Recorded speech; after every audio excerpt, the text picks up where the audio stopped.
Hello दोस्तों, welcome back to my channel mister novel boy. जिन्होंने इस सीरीज़ के पिछले एपिसोड्स मिस कर दिए हैं वो प्लेलिस्ट में जाकर देख सकते हैं, और जो पहले से साथ हैं उनके लिए हम आज का नया एपिसोड शुरू कर रहे हैं। बूम! ऊपर आसमान में बिजली और भी उग्र हो उठी। वो थंडर ब्लेड जैसे चीख रही हो। सिर्फ एक ही इच्छा, विनाश, पूर्ण संहार। मगर वो काली हथेली, वो अभी भी डटी हुई थी, जैसे किसी अनदेखी देवता ने आदेश दिया हो। नहीं, यहाँ नहीं। जुओफान अब भी बेहद शांत था, जैसे कुछ हुआ ही न हो। वो धीरे धीरे हवा में तैरते हुए फांसी के मंच पर उतर आया। कोई हिला तक नहीं। बैली जिंगवेई, 10 सोर्ड किंग्स, यहाँ तक कि पहरेदार भी, सबके चेहरों पर स्तब्धता जमी थी, जैसे पूरा साम्राज्य अपनी सांसें रोककर उसके एक कदम पर टिका हो। जुओफान जैसे कोई ईश्वर बनकर धरती पर उतरा हो। वो बिना किसी रोक के उन घुटनों पर बैठे अपराधियों के पास पहुंचा। एकदम सन्नाटा था। हर शब्द गूंजने लगा, जैसे आकाश खुद सुन रहा हो। ऐ बेवकूफ, कभी सिखाया था मैंने तुझे कि दुश्मन के सामने झुकना है। लुओ युनहाई, जो अब तक मौत की राह देख रहा था, एक झटके में चौंक गया। उसने आंखें खोलीं। धूप की चकाचौंध में वही चेहरा, वही मुस्कान। बिग ब्रदर जुओ, उसका गला भर्रा गया। मास्टर, स्टीवर्ट जुओ, सब ने एक साथ पुकारा।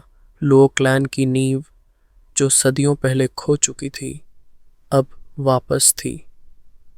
लुओ युनचांग की आंखें लाल हो गईं, गुस्से में भरी, लेकिन आंखों से बहते आंसू सब कह रहे थे। बाकी कैदी भी चौंक उठे। वो मरा नहीं था।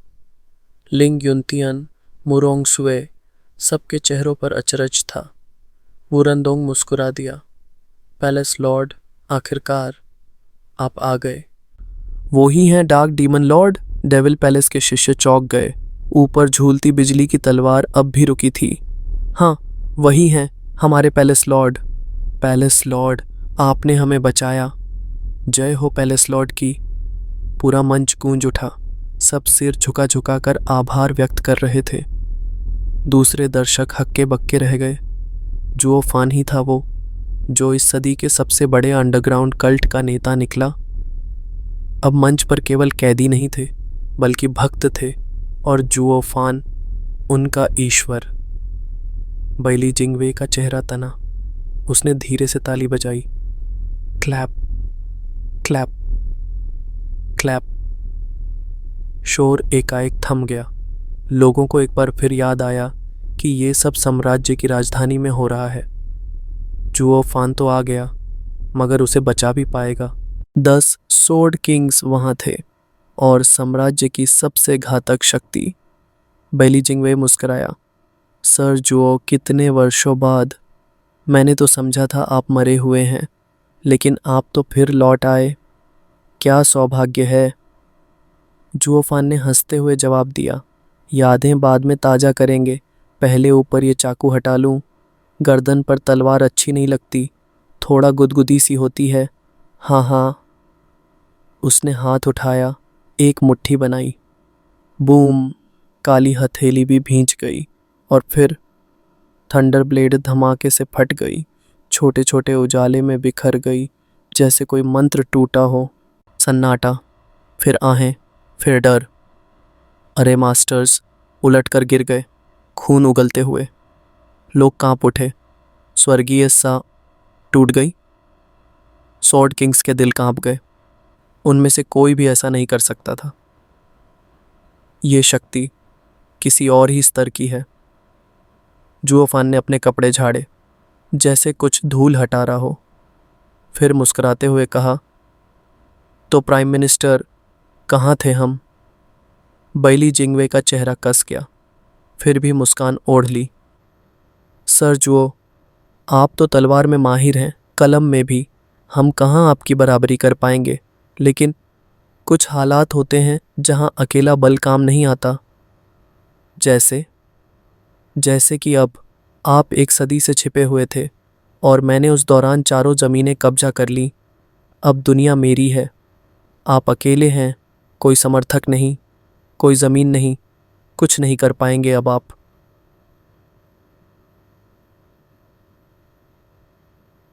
कि आप जो पहले किया करते थे, अब मैं वही आप पर करूँगा। लिंग युनतियन ने सिर झुका लिया। पहले हमारे पास 4 ज़मीनें थीं, अब कुछ नहीं। जुओफान अकेला क्या कर पाएगा? टीएनई। बाइली यूटियन भी कभी सिर्फ 2 ज़मीनों के खिलाफ लड़ा था और तब भी मरने की कगार पर था। अब जुओफान अकेला पूरे विश्व के विरुद्ध? सभी ने सिर झुका लिया। आशा की कोई किरण नहीं बची थी। जुओफान अकेला था, दुनिया की सबसे बड़ी ताकत के सामने एक नंगे हाथों का इंसान।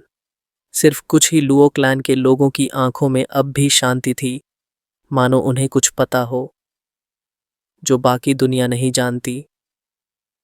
जुओफान ने हल्की सी मुस्कान दी, वो ही पुरानी चिढ़ाने वाली। प्राइम मिनिस्टर, एक बात तो सही कही आपने। मैं अकेले इस साम्राज्य की ताकत का सामना नहीं कर सकता। न मेरे पास लोग हैं, न ही समर्थन। लेकिन उसकी मुस्कान गहरी हुई। किसने कहा मैं अकेला हूं? क्या? बेली जिंगवे के चेहरे का रंग उड़ गया। फिर वो हड़बड़ा उठा। मैंने सेंट्रल एरिया से डेविल पैलेस को पूरी तरह हटा दिया है। तुम्हारे पास जो भी ताकत बची थी वो छिन चुकी है। 4 ज़मीनें मेरी मुट्ठी में हैं। तुम ब्लफ कर रहे हो। अगर कुछ कर सकते तो अब तक कर चुके होते। अब अचानक 100 साल बाद कैसे करोगे जब तुम्हारे लोग भी कमज़ोर हो चुके हैं? जुओफान ने एक भौं उठाई, जैसे कोई चतुर खिलाड़ी शुरुआती चाल के बाद बस देख रहा हो कि सामने वाला कब फंसेगा। कुछ चीज़ों पर बस विश्वास करना पड़ता है प्राइम मिनिस्टर। क्या पता वो सच ही हो। बेली जिंगवे का दिल जोरों से धड़कने लगा। इसका मतलब क्या है? उसकी आंखें जुओफान के चेहरे पर गड़ गईं, एक शिकारी की तरह जो जानना चाहता है कि दूसरे शिकारी के पास कौन सा पत्ता छुपा है। जुओफान जोर से हंसा, वो हंसी जाल बिछाने वाली। अगर प्राइम मिनिस्टर वाकई जानना चाहते हैं तो क्यों ना 100 साल की योजना को थोड़ा समझने की कोशिश करें। तो समझाइए सर जुओ। बाइली जिंगवे मुस्कुराया। उसके चेहरे पर एक अजीब संतोष था। किसी और से वो कभी नहीं पूछता, क्योंकि कोई उसकी बराबरी का नहीं था, मगर जुओफान उसका एकमात्र प्रतिद्वंदी, उसका सबसे बड़ा शत्रु और इकलौता दोस्त जो उसकी योजनाओं की गहराई समझ सकता था। दोनों जैसे शतरंज के वो खिलाड़ी जो एक दूसरे के बिना अधूरे थे। तो सर जुओ, वो धीरे धीरे बोला, सब शुरू हुआ उस विश्व युद्ध से जो 100 साल पहले हुआ था।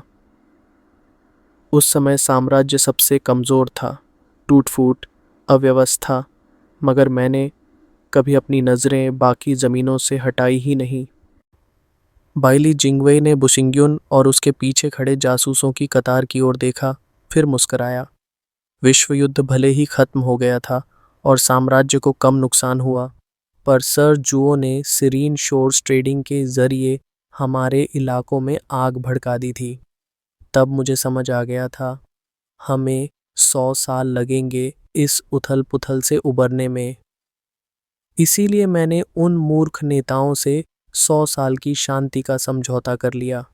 हाँ, मुझे उनकी ज़मीनें चाहिए थीं, पर उससे भी ज़्यादा डर था कि कहीं उनके दखल से हमारा साम्राज्य और भी टूट न जाए।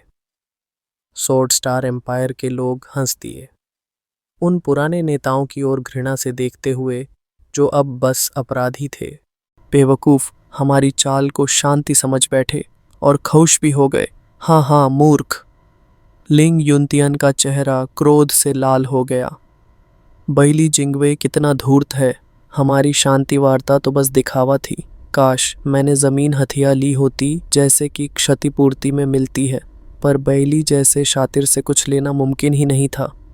युद्ध के बाद मैंने देखा, हमारे साम्राज्य की नींव हिल चुकी थी। अब उतनी बड़ी सैन्य ताकत नहीं जुट सकती थी। कम से कम आधी सेना तो भीतर के उपद्रव को रोकने में लगानी पड़ती, वरना साम्राज्य ही बिखर जाता। और यही वो बाधा थी जिसने मुझे 4 ज़मीनों के खिलाफ पूरी ताकत से उतरने से रोका। फिर बेली जिंगवे की आंखों में चमक आई। उसने बुशिंगयुन की ओर इशारा किया। पर इस बार सेक्ट लीडर बू मेरे लिए प्रेरणा बन गया। वो तो पिछले युद्ध में मैंने ही उत्तर भूमि में जासूस बनाकर भेजा था। उसे बस सी ब्राइट सेक्ट की बाधा तोड़नी थी, पर किस्मत ने उसे नायक बना दिया, चारों जमीनों के नेताओं की जान बचाने वाला। टारी सी ब्राइट सेक्ट के लिंग ने उसे इतना सम्मान दिया कि उसके कंधों पर पूरा सुरक्षा तंत्र ही डाल दिया। और फिर मुझे ख्याल आया, अगर दुश्मन की रक्षा मेरी मुट्ठी में हो तो युद्ध की ज़रूरत ही क्या है। लिंग युनतियन शर्म से कांप उठा। बुशिंगयुन को महत्व देने की गलती अब उसके सामने उसके घर के पतन की शक्ल में खड़ी थी। जुओफान ने हल्की मुस्कान के साथ पूछा, तो प्राइम मिनिस्टर को फिर जासूसों की तलाश शुरू करनी पड़ी, है ना? बिल्कुल, बैली जिंगवेई ने सिर हिलाया। हर जमीन की सत्ता में मेरे आदमी होंगे, तभी मेरी योजना पूरी हो सकती थी। उसकी उंगली फिर उन जासूसों की ओर उठी।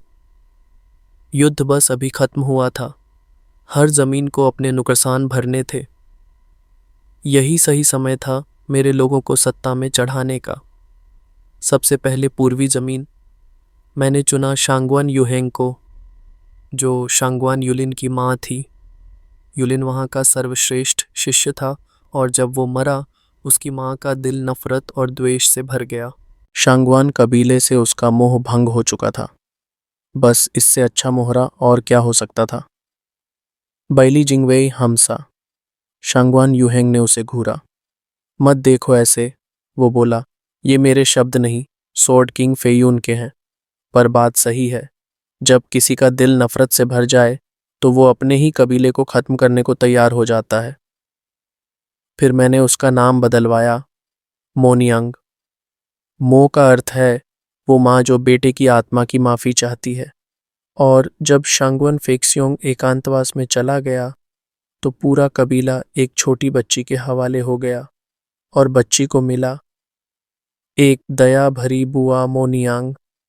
दोनों परिवार बन गए, और फिर मोनियांग ने सीमा की पूरी शक्ति अपने हाथ में ले ली। जुओफान ने अंगूठा दिखाया। वाह प्राइम मिनिस्टर, क्या कमाल की चाल। धन्यवाद स्टीवर्ट जुओ। बैली जिंगवे ने मुस्कुराया, फिर बोला, दक्षिणी जमीन में मुरोंग कबीला बस बूढ़ों का अड्डा था। वहां तो और भी आसान था जासूस घुसाना, पर असली मुश्किल थी पश्चिम में लुओ क्लैन। वो लोग सिद्धांतों से बंधे हुए थे। वो नहीं झुके और मेरी पकड़ से निकल गए। आखिर में मुझे चालें चलनी पड़ी उन्हें तोड़ने के लिए। और मेरी डेविल पैलेस को मत भूलिए, जोफान ने टोका। अरे हाँ, बैली जिंगवे ने सिर झुकाया।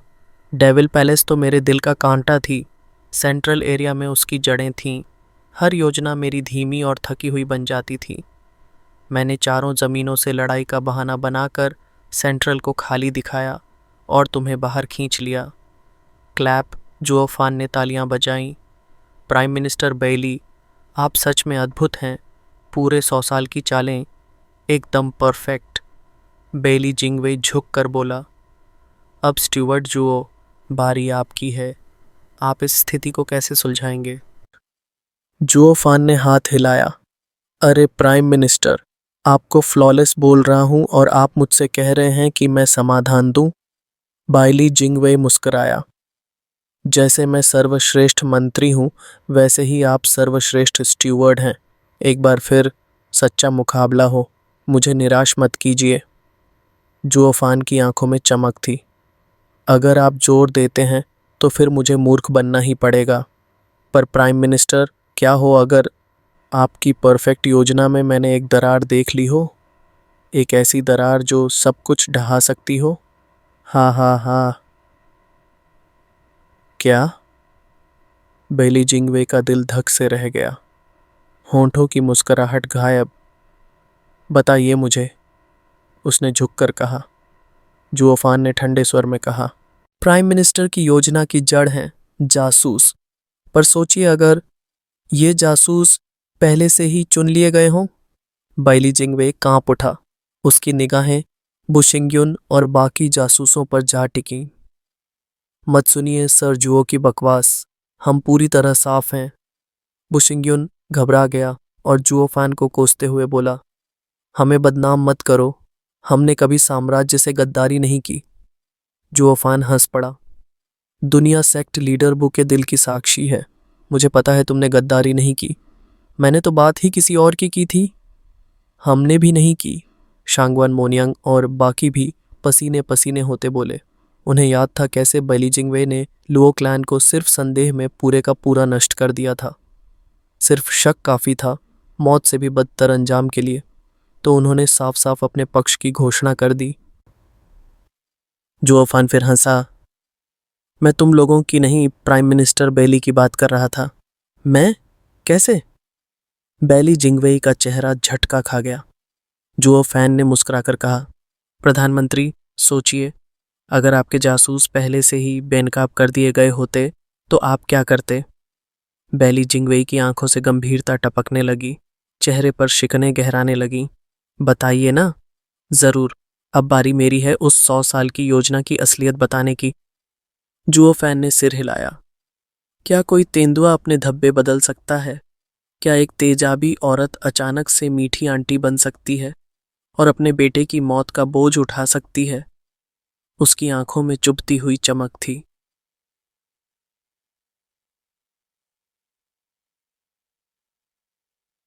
सुनते ही कुछ गड़बड़ सी लगती है ना? इसी वजह से मैंने उस पर नजर रखनी शुरू कर दी थी। वो बस ताकत जमा कर रही थी, असली मकसद छुपा हुआ था। और फिर बुरे इरादे कभी ज्यादा देर तक नहीं छुपते।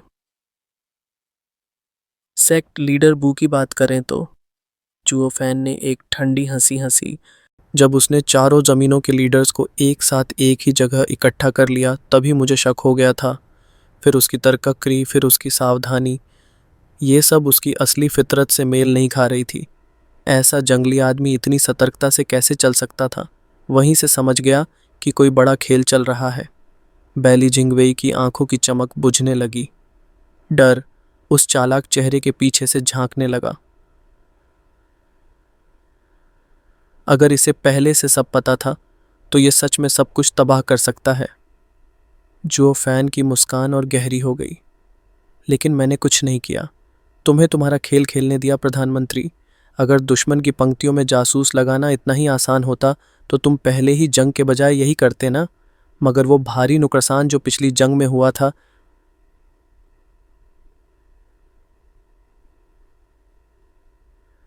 वही तो इस मौके को पैदा कर पाया। मैं बस तुम्हारी मेहनत की इज्जत कर रहा था। उसकी आवाज़ एक हल्की सी हंसी में डूबी थी। दिल से मैं नाजुक इंसान हूँ, किसी की मेहनत पर पानी फेरना मेरे बस की बात नहीं। हालांकि मैं एक फैमिली मैन हूँ। ऊग, बैली जिंगवेई का चेहरा ऐसे बिगड़ा जैसे जहर पी लिया हो। अगर ये आदमी फैमिली मैन है तो इस दुनिया में बाकी सब राक्षस ही हैं। लुओ क्लैन के लोग निराश होकर सिर झुका लेते हैं। स्टुअर्ट जुओ अब भी वही है, सालों बाद भी नहीं बदला। क्या इसमें ज़रा सी भी तहजीब आ सकती है? स्टुअर्ट जुओ, फिर उसके बाद आपने क्या किया? मैं जानने को बेताब हूँ। बैली जिंगवेई की आंखें जुओ फैन में गड़ गईं। उसकी आवाज़ अब भी ठंडी थी, लेकिन अंदर से कांप रही थी। तो बताओ, असली खेल क्या है तुम्हारा? जुओ फैन ने धीरे से सिर हिलाया। ठीक है, सबसे पहले ये समझ लो, साम्राज्य में भले ही कुछ बदलाव आए हों, उसकी ताकत अभी भी बरकरार है। और जब प्रधानमंत्री जैसा शातिर इंसान सत्ता संभाल रहा हो तो पुराने वैभव की वापसी कोई मुश्किल नहीं। लेकिन असली ताकत वहीं होती है जहां नियंत्रण होता है, और उसे तोड़ना मेरा पहला काम था।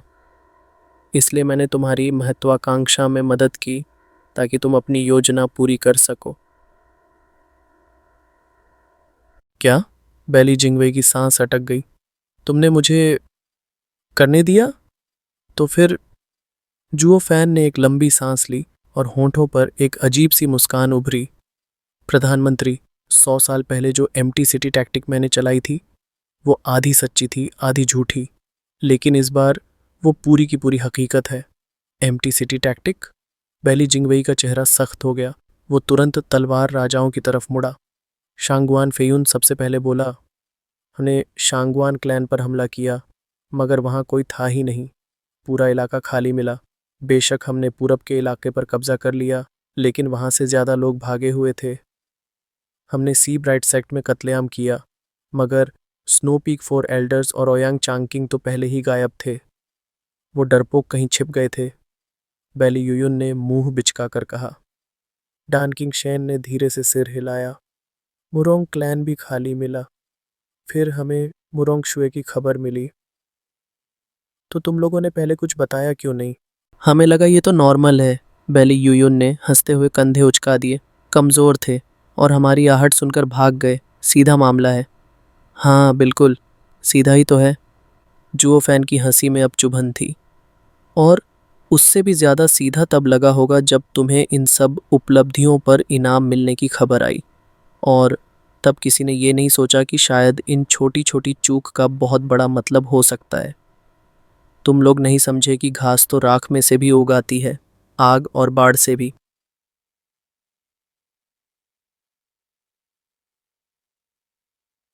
बैली जिंगवई का चेहरा तिरछा हो गया। वो जुओ फैन की बातों से घुट रहा था। बैली यूयुन ने नाक सिकोड़ी। क्या बुरा है अगर कुछ बेघर लोग भाग गए? हाँ। रिपोर्ट। एक सिपाही हाँफता हुआ दरबार में घुसा। हाथ में जेट स्लिप था। प्रधानमंत्री, बेहद खराब खबर है। पश्चिमी इलाकों की सेना हमारी सीमा तोड़कर सीधा केंद्रीय इलाके में घुस रही है। हमारी रक्षाएं टूट चुकी हैं। हमें तुरंत मदद की जरूरत है। क्या? पूरा दरबार जैसे बर्फ बन गया। बैली जिंगवई की आंखों में सन्नाटा छा गया। उसने सिपाही की कॉलर पकड़ी और चीखा, क्या बकवास है ये? पश्चिमी इलाके तो हार मान चुके थे, अब हमला क्यों कर रहे हैं? वो, मुझे नहीं पता। सिपाही घबरा गया। वो बस संदेशवाहक था। प्रधानमंत्री, एक और सिपाही चीखता हुआ आया, दक्षिण की सेनाएं भी सीमा पार कर चुकी हैं, सभी अंदर घुस चुकी हैं। डोंग। बैली जिंगवई का दिमाग सुन्न हो गया। आंखें खुली की खुली रह गईं। उत्तरी सेना ने भी बगावत कर दी है। सीमा को रौंदते हुए अब हमारे ही दिल तक आ पहुंची है। हाँ हाँ हाँ हाँ। जुओ फैन की हंसी अब खुलेआम उपहास में बदल चुकी थी। तुम्हारा प्रधानमंत्री तो सारी फौजें मेरी तरफ भेज चुका है। अब तुम्हारे लिए एक भी आदमी नहीं बचेगा। जाकर बता दो, हर कोई अपने हाल पर है। डेविल पैलेस लॉर्ड एक बड़ा अपराधी है ना? हाँ हाँ हाँ। जुओ फैन। बैली जिंगवई की आंखें अब खून से भरी लग रही थीं। तुमने किया क्या है? जुओ फैन बस कंधे उचकाता है और तभी एक हल्की खुशगवार तान सुनाई देती है, कोई धुन जो हर किसी को उसकी सच्चाई समझा देती है। उसने नहीं किया, उसने बस योजना बनाई और ध्यान साधना में चला गया। सब कुछ हमने किया। Zither sword king. Baili Jingwei दहाड़ा। तुमने साम्राज्य को धोखा क्यों दिया? लियू मुबाई मुस्कराया। प्रधानमंत्री, मेरे लोग इसी हेवनली पनिशमेंट में मारे गए थे। 2000 साल पहले मैंने इसी साम्राज्य में शरण ली थी। मुझे नहीं पता इनविंसिबल स्वॉर्ड ने इसे भुला दिया या जानबूझकर अनदेखा किया, लेकिन मेरे लोगों का बदला लेने के लिए मैंने डार्क डेमन लॉर्ड का साथ दिया। मेरे लिए बस यही वजह काफ़ी थी। तो तुमने फिर भी साम्राज्य की सेनाओं को कैसे अपने साथ कर लिया? वो सब तो वफादार थे। बैली जिंगवई की आंखों में अविश्वास उमड़ पड़ा। जिथर स्वॉर्ड किंग की उंगलियां फिर से जीथर पर चलीं। और अगर वो कभी साम्राज्य के थे ही नहीं तो तुम? बैली जिंगवई का दिमाग अब सोचने के काबिल नहीं रहा। जो फैन ने दया से सिर हिलाया। मैंने पहले ही कहा था, इस बार एम्प्टी सिटी टैक्टिक असली है। आखिर में कौन किसे हड़पता है ये तो अब देखना बाकी है। बैली जिंगवई के कदम डगमगा गए। जमीन जैसे घूमने लगी उसके लिए। सच कहूँ प्रधानमंत्री, लुओ क्लैन ने भले ही बहुत सहा, लेकिन मैं हमेशा तुम्हें देख रहा था। तुम्हारा हमला चाह रहा था ताकि तुम पश्चिम की तरफ सेना भेजो, और वो जो तुम्हारे सैनिक बनकर गए थे वो तो लुओ क्लैन और जिथर स्वॉर्ड किंग के हाथों कब के मारे जा चुके थे। जो लोग वहाँ बचे थे वो सब पश्चिम की सेना थी, लेकिन केंद्रीय इलाके की वर्दी में। उन्हें अंदर घुसाना आसान हो गया। सीमा पर जो लोग थे उन्होंने उन्हें अपना समझा और उन्हें अंदर बुला लिया। फिर तो हमला होना तय था। तो बाकी इलाकों में भी ऐसा ही हुआ? अब तुम समझने लगे हो? जो फैन ने सिर हिलाया। ये सब बस ध्यान भटकाने की चाल थी। तुम्हें लगा तुम्हारा नया विश्व व्यवस्था बन गया है और तुमने अपने चारों तरफ से निगरानी हटा ली, और तब हम सब ने एक साथ वार किया। ये सब बकवास है, बैली योयुन बीच में चिल्लाया। प्रधानमंत्री, उत्तरी सेना अभी भी हमारी है। जुओ फैन हंस दिया और तभी एक लाल नाक वाला बूढ़ा उसके कंधे पर हाथ रखकर बोला, बैली योयुन, ज्यादा सफाई मत दो, सच्चाई कड़वी होती है पर यही सच्चाई है। वाइनस्वॉर्ड इमॉर्टल, हमने उत्तरी इलाके पर कब्जा जरूर कर लिया था। वाइनस्वॉर्ड इमॉर्टल ने गहरी सांस ली। लेकिन जब तुम लौट गए, मैंने पूरी सेना को एक घाटी में इकट्ठा होने का आदेश दिया ताकि ओयांग चांगकिंग और उसके साथी उन सबको एक ही बार में ख़त्म कर सकें। इसीलिए मुझे यहाँ आने में 3 दिन लगे। सीस। बैली यूयुन का चेहरा स्याह हो गया। तो तुम, उसके मुंह से जैसे लावा निकलने ही वाला हो। ये शराबी तो हमेशा से लापरवाह था, पर जब चाहा तो इतना खूनी बन गया। लाखों सैनिकों की जान बस एक चाल के लिए। बैली जिंगवेई जैसे लकड़ी बन चुका था। उसकी गर्दन धीरे से डानकिंग शेन की ओर मुड़ी। ड्रैगन क्लीविंग स्वॉर्ड किंग, तुम भी इसलिए देर से आए? डानकिंग शेन ने नज़रें झुका ली। हाँ, लेकिन मेरे पास वाइन स्वॉर्ड इमॉर्टल जैसी कोई बहाना नहीं था जो तुम्हें चकमा दे सके। तो उस लौंडे ने मुझे मिस मुरोंग दे दी। उसने एक टेढ़ी हंसी दी। जैसे ही तुमने उसे देखा तुम सब कुछ भूल बैठे। शक तो आया होगा, लेकिन इनाम देखकर मन बदल गया और वही हुआ जैसे उसने सोचा था। तुम पूरी तरह फंस गए। हाँ हाँ, वो सिर हिलाते हुए मुस्कुराया। बैली जिंगवेई का चेहरा अब एक जलते हुए ज्वालामुखी जैसा था। उसकी गर्दन अब शांगुआन फेयुन की ओर घूमी। स्वॉर्ड किंग फेयुन, तुम भी? शांगुआन फेयुन ने गंभीरता से जवाब दिया। प्रधानमंत्री, मैं इन कमीनों जैसा नहीं हूँ। आपको पता है मैं शांगुआन क्लैन से कितना नफरत करता हूँ। मेरा इलाका ही इकलौता है जहाँ कुछ स्थिरता है। यही साबित करता है कि मैं वफादार हूँ। रिपोर्ट। एक और सिपाही हाँफता हुआ आया, जेड स्लिप हाथ में लिए। पूर्वी इलाके में भी विद्रोह हो गया है। चारों ओर लड़ाई छिड़ी हुई है। प्रधानमंत्री, मदद भेजिए। शांगुआन फेयुन का चेहरा तमतमा उठा। जुओ फैन ने मंद मुस्कान के साथ कहा, हाँ, स्वॉर्ड किंग फेयुन ही एकमात्र था जिसे मैंने कभी अपने पाले में लाने की कोशिश नहीं की। वो सच में साम्राज्य के प्रति वफादार है, उसके लोग भी। लेकिन प्रधानमंत्री, इस वक्त आप उनसे कोई उम्मीद मत रखना, क्योंकि ठीक इसी समय शांगुआन क्लैन का अचानक उद्भव उन्हें उलझा चुका है। हा हा हा। तुम? बैली जिंगवेई का चेहरा गुस्से से तमतमाया। उंगली कांपती हुई जुओ फैन की ओर उठी। तुम्हारी? उसके कान तक लाल हो चुके थे। 10 दिन, सिर्फ 10 दिन में एक ऐसी युद्ध नीति जो 5 इलाकों पर छाई थी पलट गई थी। स्वॉर्ड स्टार साम्राज्य जो खुद को सर्वोच्च मानता था, अब चारों ओर से हमले में घिर चुका था। बैली जिंगवेई फिर एक बार इस मौत के शिल्पकार से हार गया था। जुओ फैन के होंठों पर एक टेढ़ी मुस्कान उभरी। उसके सामने क्रोध में कांपते बैली जिंगवेई को देखते हुए उसने धीरे से कहा, प्रधानमंत्री, डेविल पैलेस का इस तरह बढ़ना बिना किसी की नज़र आए मुमकिन ही नहीं था। लेकिन कुछ दशक पहले मैंने खास तौर पर चाहा था कि आप इसकी मौजूदगी को नोटिस करें, इवन इतना कि आपके जासूसों को अंदर आने दूं। जानते हो क्यों? बैली जिंगवेई का चेहरा अब बर्फ की तरह सफ़ेद हो चुका था। उसकी सांसें बेकाबू थीं, शब्द जैसे गले में अटक गए हों। बहुत सीधा सा कारण था, जुओ फैन बोला। मुझे सिर्फ खुद पर नहीं बल्कि दूसरों पर भी नियंत्रण चाहिए था। अगर आप डेविल पैलेस की सच्चाई से अंधे रहते तो आप चारों तरफ जंग छेड़ देते और हम बगावत कर बैठते, लेकिन वो किसी काम की नहीं होती। हम दोनों जानते हैं पहली विश्व युद्ध कैसे खत्म हुई थी। आपके बस 2 शब्दों ने पूरे चारों क्षेत्रों के नेताओं को घुटनों पर ला दिया था। आपने तुरंत लौटकर आग बुझाई और साम्राज्य को फिर से एक रखा। चाहे जितनी तबाही मचती, सब वक्त के साथ बन सकता था, साम्राज्य बचता रहता। इसलिए मैंने जानबूझकर आपकी रिपोर्ट्स में डेविल पैलेस का नाम डलवाया ताकि आपको एक झूठा कंट्रोल मिल जाए, जबकि असली नियंत्रण मेरे पास था। जब डेविल पैलेस आपकी आंख की किरकिरी बन गई तो आपने कभी पूरी सेना नहीं भेजी। आपके जासूसों के जरिए मैं आपकी हर चाल को रोकता रहा, आपकी हर हरकत को धीमा करता रहा। अगर आप पहले जैसी लालच में होते तो तब तक इंतज़ार करते जब तक सब परफेक्ट ना हो जाता। बैली जिंगवेई की सांसें और तेज हो गईं।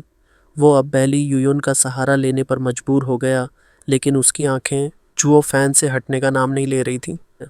आप कभी भी कदम नहीं उठाते जब तक पर्याप्त जानकारी ना हो, इसलिए मैंने धीरे धीरे आपके जासूसों को वो जानकारियाँ दी जो मैं चाहता था। बस एक टाइम पास करने का तरीका था जब तक मैं पूरी तरह तैयार नहीं हो गया, और जब हो गया तब उन्हें कुछ और ऊंचा दर्जा दिया ताकि वो मेरी मनचाही खबरें आप तक पहुंचाएं।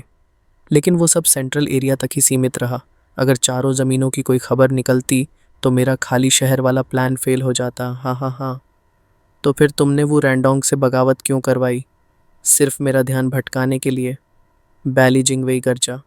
जुओ फैन चुप रहा, लेकिन पास खड़े वो रैंडोंग ने मुस्कुरा कर कहा, प्रधानमंत्री बैली, यही तो हमारे पैलेस लॉर्ड की असली चाल है। आपने जब सेंट्रल एरिया को खाली दिखाया और वहाँ अपनी फोर्स भेजी, वो सब एक जाल था। अगर मैं बाहर ना आता तो आपके बाकी स्वॉर्ड किंग्स यूं ही वहाँ बैठे रहते और फिर आप उन्हें चारों ज़मीनों में भेज देते जहाँ असली हमले हो रहे थे। डेविल पैलेस की मौजूदगी ने आपकी सारी योजनाओं को ठप कर दिया। आपने जो शांति देखी वो एक भ्रम थी, और इसी भ्रम में आपने चारों ज़मीनों की हालत देखना तक छोड़ दिया। आपने अपनी सारी फोर्स को एक जगह इकट्ठा कर लिया और वहीं से सब कुछ गिर गया। 3 ज़मीनों की सेना जिन्हें आपने पराजित समझा था, अब आपके साम्राज्य के बीचों बीच घुस आई है। इस बार आपने खुद अपनी हार की नींव रखी है, भीतर से भी और बाहर से भी।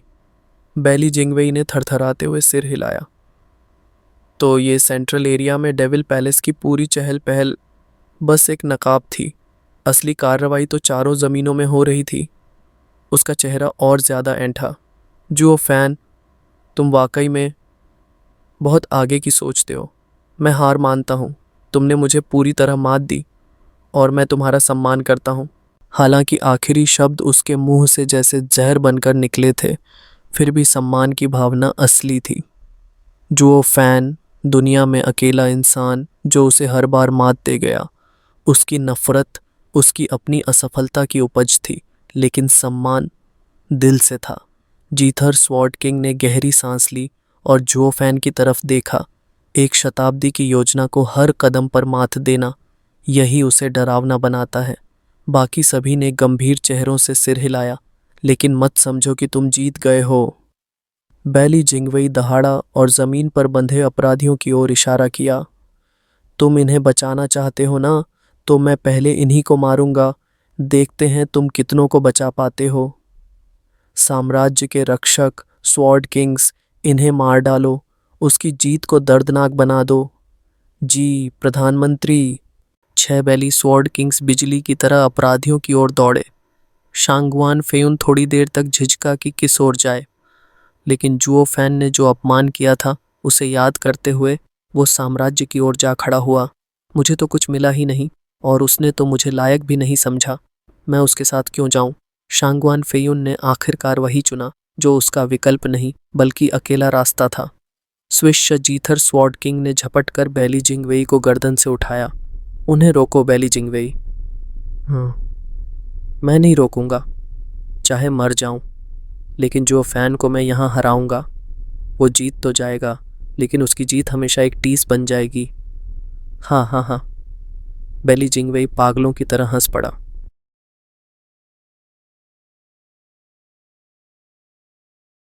स्वॉर्ड किंग सिर्फ बैली यूटियन के आदेश मानते थे, और न तो उन्हें प्रधानमंत्री की जान की फिक्र थी और न ही सम्राट की।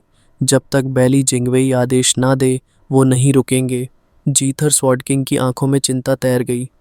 डार्क डेमन लॉर्ड ज़रूर ताकतवर है, लेकिन वो उन सभी को कैसे बचाएगा? उसके दिल के करीब कुछ लोग ज़रूर हैं। अगर उनमें से एक भी मर गया तो वो हमेशा के लिए टूट जाएगा। Dan king Shen and wine sword immortal पहले से ही जमीन छोड़ चुके थे। जीथर स्वॉर्ड किंग भी उड़ चला, लेकिन सभी स्वॉर्ड किंग्स होने के नाते वो अब भी एक सेकंड पीछे थे। हूँ भयावह हवा का झोंका मुरोंगशुए की ओर बढ़ा। बैली यूयुन के चेहरे पर एक डरावनी मुस्कान थी। लिंग यूनाटियन की ओर मौत का साया मंडराने लगा। बाली यूयू ने एक झलक जुओ फैन की तरफ देखा और फिर उसका मन बदल गया। वो किसी ऐसे को नहीं मारना चाहती थी जिससे जो फैन को फर्क पड़े। वो उससे टकराना नहीं चाहती थी। अगर बैली जिंगवेई को ये पता चलता तो वो गुस्से से पागल हो जाता। बाली यूयू, तुम गद्दार, तुम लिंग यूनाटियन को मारने जा रही हो जिसे जुओ फैन शायद नाम तक न जानता हो। लेकिन बैली जिंगवेई अब बदले के नशे में इतना डूब चुका था कि एक और गद्दार की मौजूदगी तक देख नहीं सका। उस समय मौत की बू स्कैफोल्ड पर फैल चुकी थी। अपराधियों की गर्दन पर जैसे तलवारें मंडरा रही थीं। उनकी आंखें जुओ फैन की ओर मदद के लिए देख रही थीं और वो बस खड़ा था, एक मूर्ति की तरह। सभी की आंखों में आंसू थे। भाई, तू हमारे लिए ही आया था ना? कम से कम दिखावा तो कर दे यार। बूम! जैसे जैसे स्वॉर्ड किंग्स की कीमतदार ऑरा नजदीक आती गई, वैसे वैसे मौत का साया दिलों पर कसता चला गया। जुओफान वैसे ही खड़ा था जैसे सबको छोड़ चुका हो। लेकिन तभी एक जोरदार धमाके के साथ सब कुछ थम गया। सातों स्वॉर्ड किंग्स अचानक पीछे हट गए, क्योंकि उनके सामने अब 7 और लोग खड़े थे, बिल्कुल चट्टान की तरह। ज़्वेर गियाबेचे के ये ज़्वेर, तू ठीक तो है? लाल कपड़ों में एक आदमी मुरोंग शुए के पास खड़ा था। उसकी कमर पर एक फायर क्लाउड वाला बैज चमक रहा था। मुरोंग शुए की आंखें भर आईं। भैया! शांगवान फेयुन की नज़र उस पर पड़ी तो वो फौरन बोला, शांगवान फेक्शियोंग, आखिर तू आ ही गया। शांगवान फेक्शियोंग ने हाथ जोड़कर कहा, फेयुन, इस एक सदी में तू कैसा रहा? फेयुन ने उसे ऊपर से नीचे तक देखा। उसकी कमर पर चमकता माउंटेन वाला जेड बैज उसकी नज़र में अटक गया। तभी एक और आवाज़ आई, डैड, बेली जिंगतियन को मुझ पर छोड़ दो, मेरा हिसाब बाकी है उससे। सावधान रहना। बेटे की कमर पर काले कपड़ों के ऊपर फैंग्स वाला बैज था और बाप के पास रिवर वाला बैज। तभी एक और नौजवान काले वस्त्रों में, जिसकी पीठ पर सन बना था, आगे बढ़ा और बोला, मुझे भी उससे हिसाब चुकता करना है। बाइली जिंगतियन को मैं देख लूँगा। क्यों? तू ही क्यों? क्योंकि मैं तुझसे ज़्यादा ताकतवर हूँ। तू फैंग बैज वाला लड़का भौहें चढ़ाकर रह गया। इधर जुओफान अब भी बिना हिले डुले खड़ा था। बाकियों की आंखें फटी की फटी रह गईं जब उन्होंने उन चेहरों को देखा जो पहले युद्ध के अंत में गायब हो गए थे, अब एक बार फिर प्रकट हुए। डेविल पैलेस के डिसाइपल्स तो खुशी से झूम उठे। हमारे 5 डार्मा किंग्स और एमिसरीज आ गए हैं। अब जबकि सारे एक्सपर्ट्स मैदान में उतर चुके थे, आखिरी शोडाउन शुरू होने ही वाला था। तीनों जो मदद को आए थे वो कुछ कदम पहले ही थम गए और उनके चेहरे पर वही भाव था जो सदियों के बिछड़े रिश्तेदारों को देखकर आता है। मुरोंग लाई, शांगवान फेक्सियोंग और ओयांग लिंगतियान, ये तीनों नाम कभी गूंजते थे पूरे चारों लैंड्स में। अब वे डेविल पैलेस के धार्मा किंग्स बन चुके थे। अरे समझ गया। डान किंग शन ने एक नज़र वाइन सोर्ड इमॉर्टल पर डाली और मुस्कुराया। अब समझ आया कि तू जैसे शराबी ने डेविल पैलेस का साथ क्यों दिया। तू मुरोंग लाई से हमेशा जुड़ा रहा है। वाइन सोर्ड इमॉर्टल की लाल नाक हल्की सी हिली और वो हंसते हुए बोला, अरे भाई, दोस्तों से मिलने जुलने में क्या बुराई है। हा हा हा। डांकिंग शन ने चुपचाप सिर हिलाया। वाइन सोर्ड इमॉर्टल भले ही एम्पायर में था, लेकिन दिल हमेशा मुरोंग क्लैन के साथ रहा था। शायद वो सोर्ड किंग ही इसलिए बना था ताकि मुरोंग क्लैन की रक्षा कर सके जब एम्पायर साउथ पर हमला करे। अब सातों सोर्ड किंग्स एक ओर थे और दूसरी ओर थे 5 धार्मा किंग्स और सन और मून एमिसरीज। लेकिन अब जब ये 3 गायब योद्धा भी साथ आ चुके थे, एम्पायर का पलड़ा साफ कमज़ोर हो गया था। बैली जिंगशी का चेहरा सख्त हो गया। पहली बार उसे गुस्से और डर का मिश्रण महसूस हुआ। जिंगवे, अब क्या करें? योर मैजेस्टी, चिंता मत कीजिए, अभी खेल खत्म नहीं हुआ है। बेली जिंगवे के चेहरे पर काली छाया फैल चुकी थी। दांत भींचकर वो चीखा, एम्पायर के योद्धाओं, हमला करो, एक भी दुश्मन ना बचे। गर्जना। हजारों एक्सपर्ट्स ऊपर नीचे चारों तरफ से इंपीरियल कैपिटल की ओर बढ़े। ऐसा लगा जैसे काली बाढ़ आ गई हो जो सब कुछ निगलने को तैयार थी। पक्का था ये ट्रैप है। जुओ फान के चेहरे पर हल्की सी मुस्कान आई। डांकिंगशन और बाकियों ने तुरंत स्थिति को भांपते हुए स्कैफोल्ड के चारों ओर ढाल बनाकर कन्विक्ट लोगों को घेर लिया। सस्से ने पूरी राजधानी डर से कांप उठी। लोग इधर उधर भागने लगे। हम तो बस शो देखने आए थे, ये क्या आफत आ गई। पहले सोर्ड किंग्स की बगावत और अब एम्पायर की फौज। हे भगवान, हम कोलेटरल डैमेज नहीं बनना चाहते। वो सब रोते चिल्लाते भाग खड़े हुए। आर्मी को उनकी कोई परवाह नहीं थी। उनके निशाने पर थे डेविल पैलेस और वो जो गद्दार कहलाए अडेरेदार कहलाए। गड़गड़ाहट। डांकिंगशन और बाकी लोग गहरे तनाव में आ गए। काले बादल जैसे सेना के साए पास आ रहे थे। जुओ फान ने लंबी सांस ली और कहा, ये नज़ारा जाना पहचाना लग रहा है। पिछली जंग में भी कुछ ऐसा ही हुआ था, है ना? हाँ स्टुअर्ट जुओ, तब तुमने ये चाल हमारे पेट्रियार्क पर चली थी। अब वही चाल तुम पर चल रही है। बेली जिंगवे ने ठंडी हंसी हंसी। आज भले ही एम्पायर मिट जाए, मुझे अब चारों लैंड से कोई मतलब नहीं, लेकिन तेरा सिर चाहिए मुझे। 3 लैंड्स की फौजें हमें घेर चुकी हैं, लेकिन उनके आने से पहले तू नर्क में होगा। जोफान मुस्कुराया। शांगवान फेयुन ठठाकर हंसा। एम्पायर मिटेगा तो क्या, जब तक हम जिंदा हैं नई एम्पायर बना लेंगे। 1000 साल और सही, फिर से राइज करेंगे, लेकिन तुम सब यहीं मरोगे। जीत किसकी होगी ये अभी तय नहीं हुआ फेक्शुंग। फेयुन, शांगवान फेक्शुंग चीखा, क्या तू नहीं जानता, समय सब कुछ बदल देता है। वो जोर से आगे बढ़ा और मुरोंग लाए व बाकियों ने भी अपने अपने दुश्मनों पर धावा बोल दिया। बिजली सी टकराहट, जोरदार धमाके और 14 ऑरिक प्रेजेंसेस ने दुनिया को हिला दिया। बैम।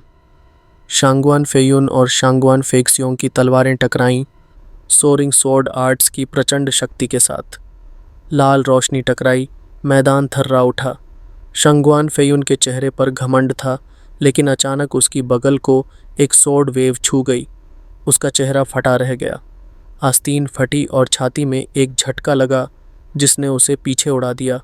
खून टपका, चेहरा लाल हो गया। वो कांपती आवाज में बोला, कैसे? एक ही बार में मैं हार गया। मैं तो हमेशा जीतता था। ऐसा कैसे? फेयुन, फेक्सियोंग ने शांति से कहा, मैंने कहा था समय सब कुछ बदल देता है। तू सत्ता की भूख में डूबा रहा, ईस्टर्न लैंड्स की लालसा में अंधा हो गया, जबकि मैं केवल तलवार को समझने में लगा रहा। तू मुझसे ज़्यादा टैलेंटेड है, लेकिन तेरा मन डगमगाता है, इसलिए तू 1 इंच भी आगे नहीं बढ़ पाया।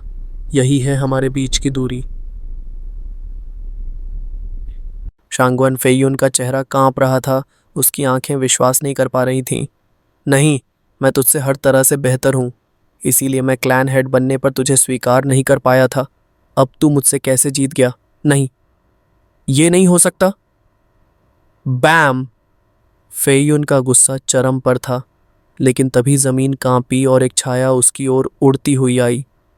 बैली युयुन जली हुई शक्ल के साथ खून थूकता उसके सामने गिरा। कैसे हो सकता है ये? मुरोंगलाई कभी इतना ताकतवर नहीं था। तभी मुरोंगलाई की आवाज़ गूंजी, लाल रोशनी में नहाई हुई।